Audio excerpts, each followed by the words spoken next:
Parte i ha to e khi vendor đó sao về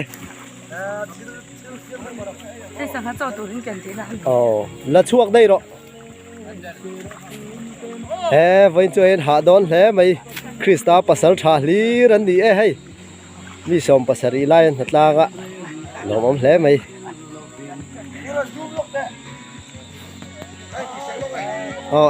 so speaker second speaker po thì hiện in sevek thấy mấy anh chú mà lúa trăng hiện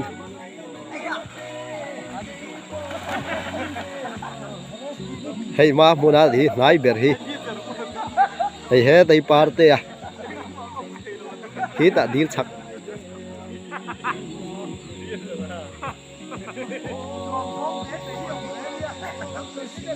số lại sẽ còn giải thiểm po preteri rằng đâu thì tôi lao lắm nữa